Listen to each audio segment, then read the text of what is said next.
Florida versus LSU. It's the primetime game of Week 3. Takes place at 7:30 p.m. Eastern Time. Should be about 80 degrees Fahrenheit, 4-mile-per-hour winds at kickoff in Death Valley, Baton Rouge, Louisiana.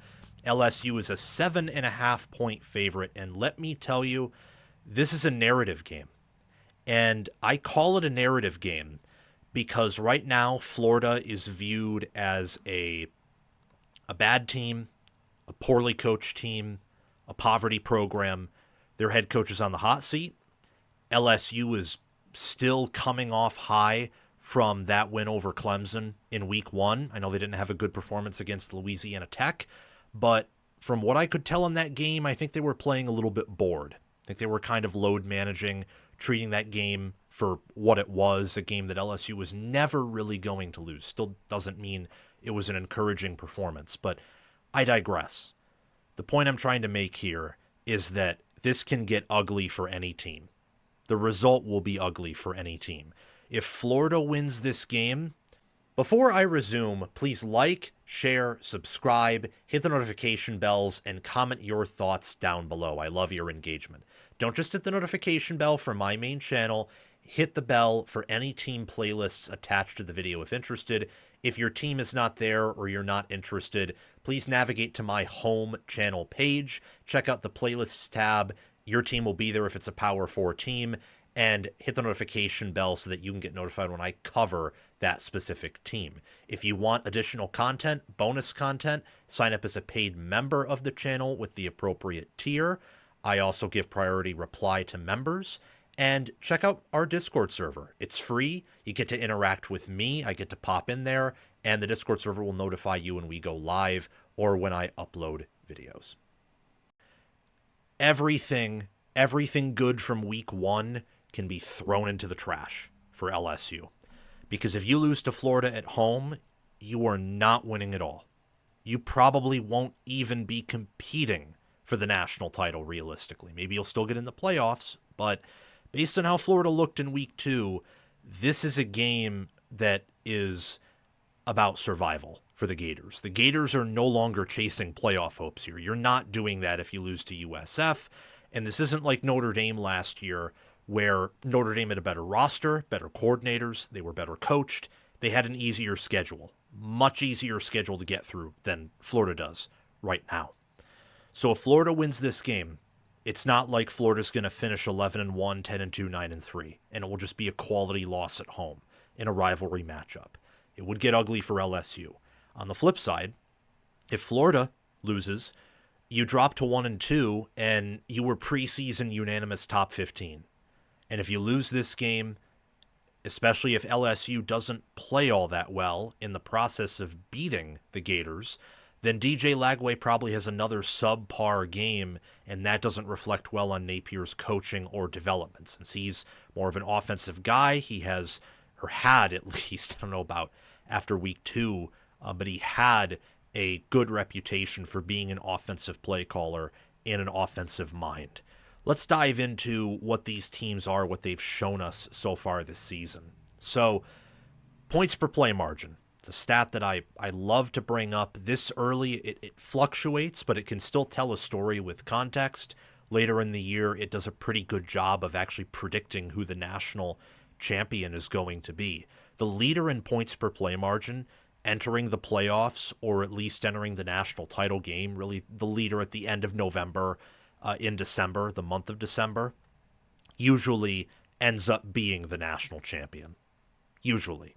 Not always, but so far, I think ever since 2019, or maybe it extends before that, every year in the 2020s, the team that finishes number 1 in points per play margin is also usually A, number 1 in power ratings, and B, they're the national champion. In fact, they've always been number 1 in power ratings, the team that finishes number 1 in points per play margin since 2020. They've always been number 1 at the end of the year.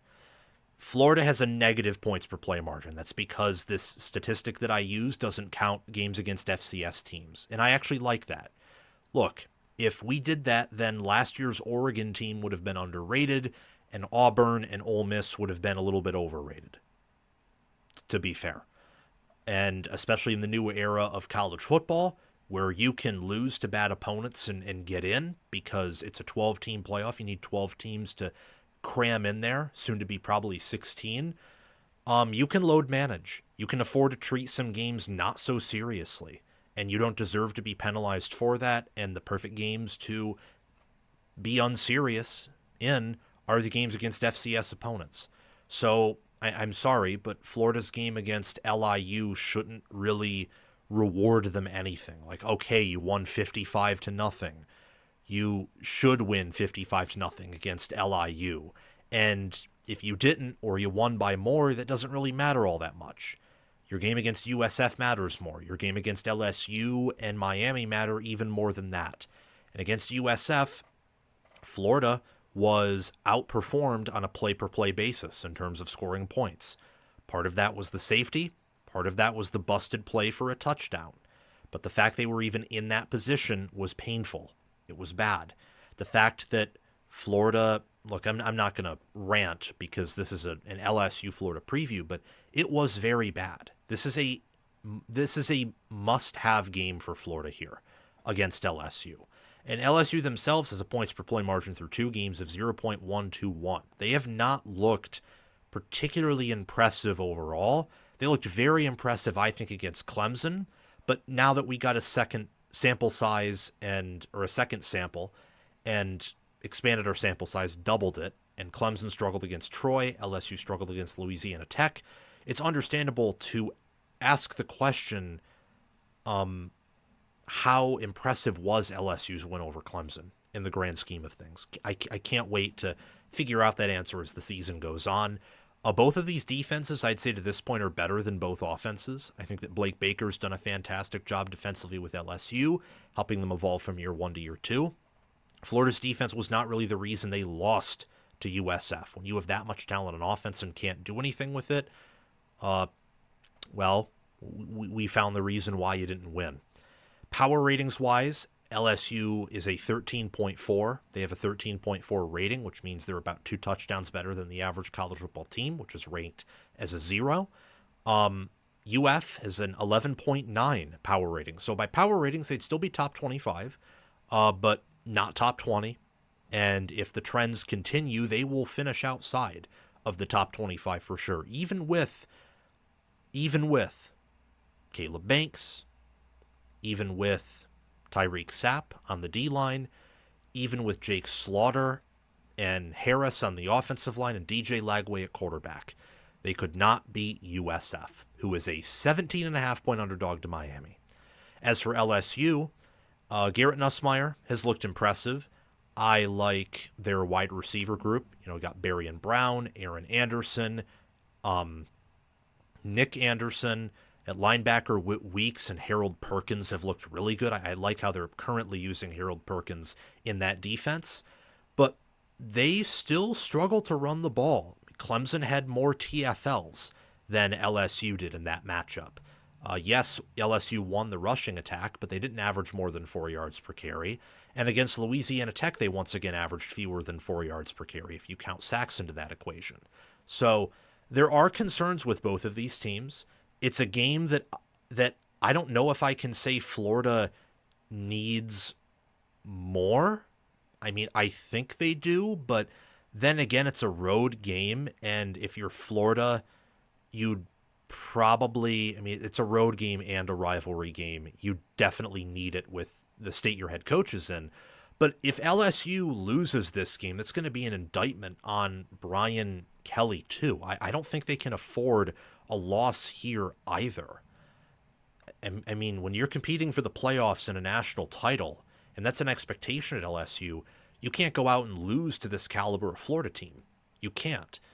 So that makes this game really intriguing to me. And there's going to be a ton of storylines surrounding it. Storylines as it specifically relates to the game, not the aftermath of a theoretical result, are how good is Lagway? How good is the lines of scrimmage, or are the lines of scrimmage for Florida? Through 2 weeks, they've looked bad relative to their talent level. I've said it before, and if you're a Florida fan, please be understanding. Do not get offended here. This is not an attack on you. It's an attack on the coaching staff that I think so far has not done a good job with your program. Your coach looks and acts like all you need to win games are bicep veins and just like vascular muscle in general and good vibes. And that coaching and play calling doesn't matter. It's pretty pathetic. As for LSU, I think they've done overall a much better job than Napier has at Florida, coaching-wise. I think that Kelly is a good coach. But Kelly is not perfect either, and Kelly has mismanaged some great rosters we all know about.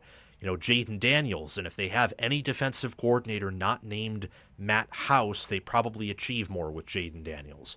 What about last season, where they had an awesome O-line by NFL talent, but against Florida, against Texas A&M, they didn't hold up all that well, and the defense, again, going back to the Matt House hire and that whole disaster, if you had a different DC in those 2 years, maybe one who still was unqualified for the position but didn't ruin the defense quite to the same degree, then maybe you do go to Atlanta, or maybe you do reach the playoffs last year.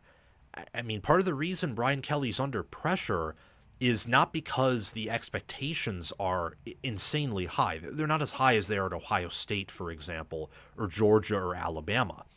They're probably not as high as they are right now at Texas. It's because they've underachieved relative to their talent and also expectations, sometimes to the fault of LSU and their staff, other times not necessarily, and maybe people were placing too high of expectations on them. With LSU, it's important that they're able to lean on their run game. I'm not really as concerned about Nussmeier or the LSU defensive front as I am Florida's quarterback in their defensive front, but LSU's running backs and offensive line and their play caller, Joe Sloan, they need to be able to find a way to lean on the ground game, because in big games, having that ground attack is such a plus to be able to win and pull away. I know the Ravens choked hard to the Bills on Monday Night Football, but you know what? It's still a good asset to have, and the Ravens, in terms of having an elite ability to game control opponents and choking, is kind of an exception to the rule. We all know Michigan's national title run. We all know Georgia's.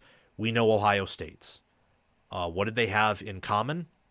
Well, whether it was by hoops or by ladders, they had a rushing attack that could cause damage. Ohio State's was due to their running backs.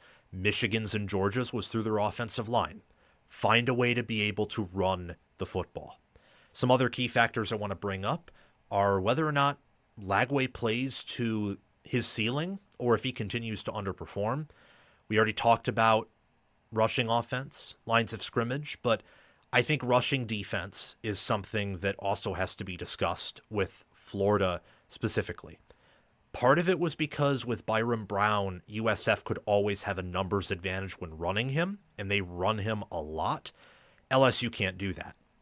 But I also think, and you all know this as well as I do, that LSU's more talented on the offensive line than Florida is.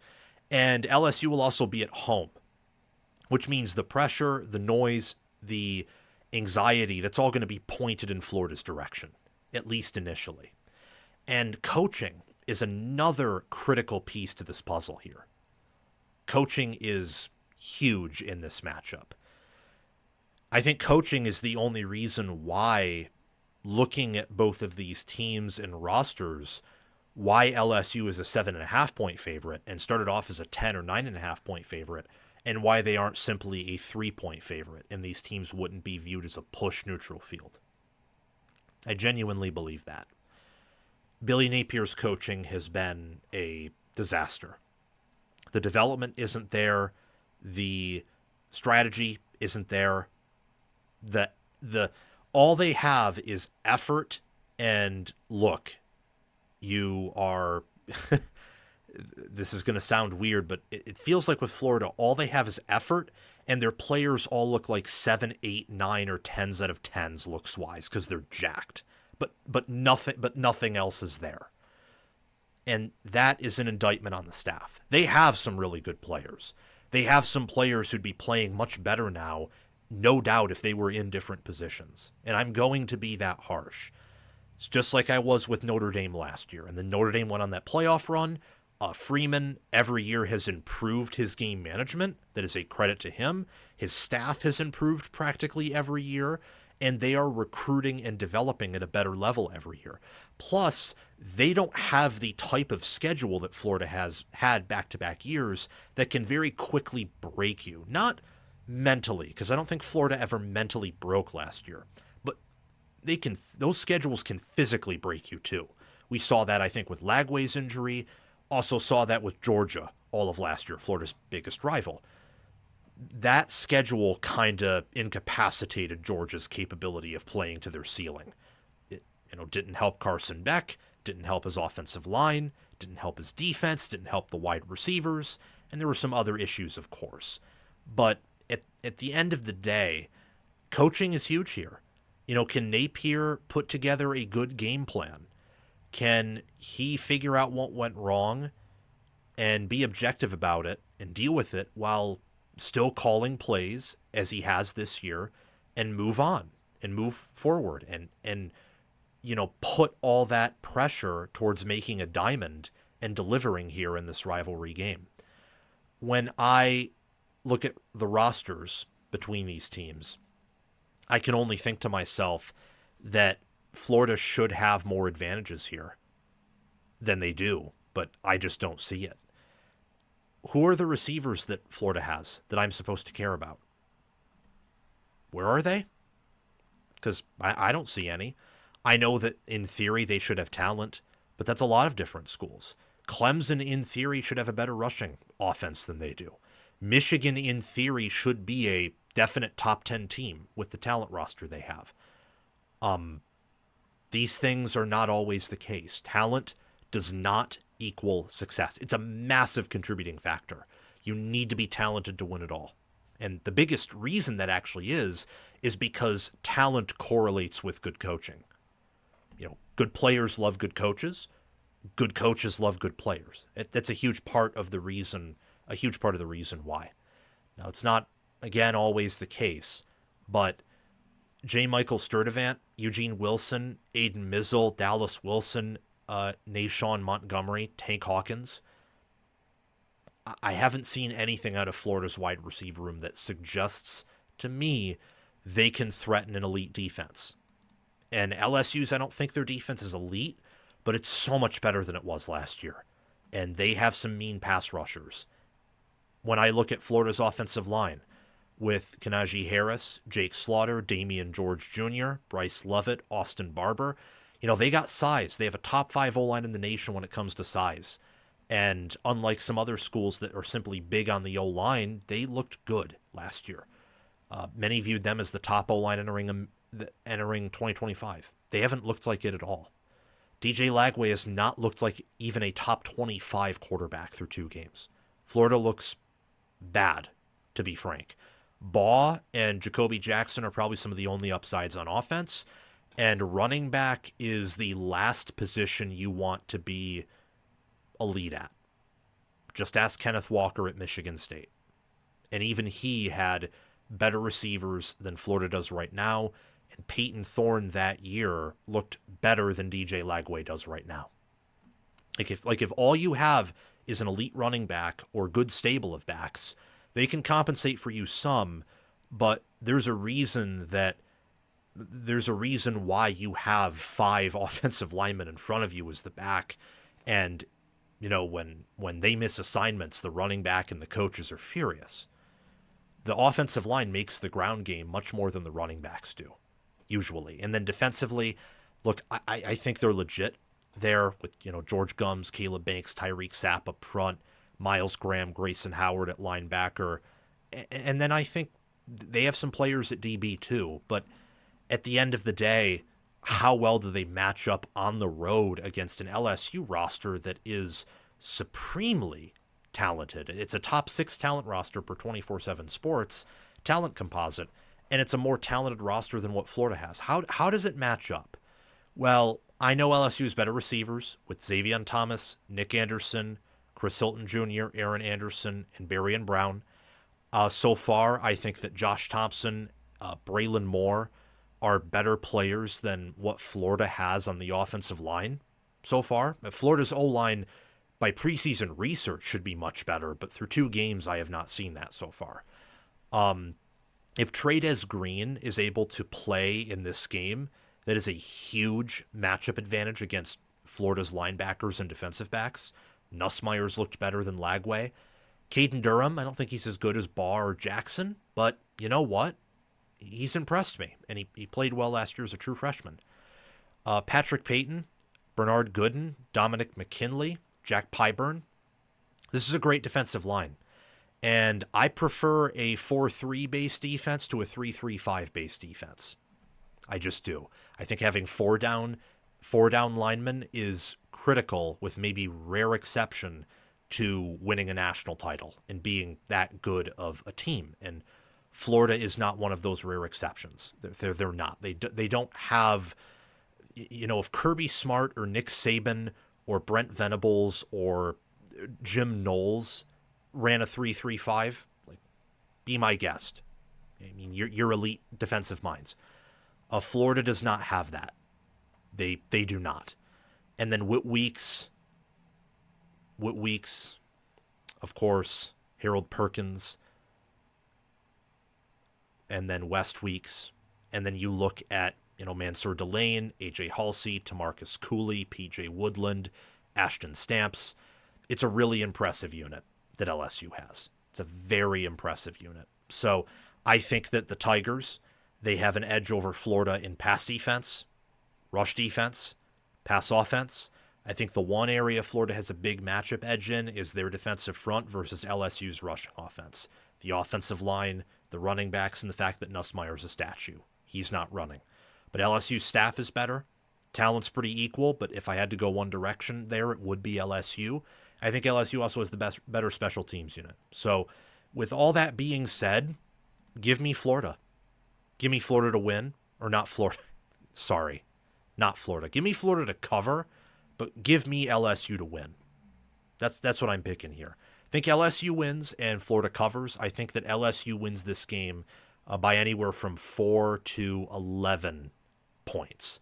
So could win by double digits, could win by as few as a field goal or a little over a field goal. I think LSU is winning this game, though, and I think that they'll look like the better team throughout all 60 minutes, but Florida just has enough talent and physicality, and LSU has enough weaknesses for the Gators to keep this game close with the Tigers. Thank you so much for watching College Football with Sam. Remember to like, share, subscribe, hit the notification bells, and comment your thoughts down below. Again, for the notification bells, don't just hit the bell for my main channel, hit it for any team playlists attached, or if you're not interested in those teams, navigate to my channel homepage, to the playlists tab. There will be a playlist for your favorite team if it's a Power 4 team. Hit the notification bell for that playlist so you can get notified when I mention them or talk about the conference broadly that they reside in. If you want bonus content, sign up as a paid member. And our Discord server is totally free. You get to interact with me and several other diehard football fans in there. So do those things. Most of them are free. And if you want to go the extra mile, there's always the Patreon page and YouTube memberships.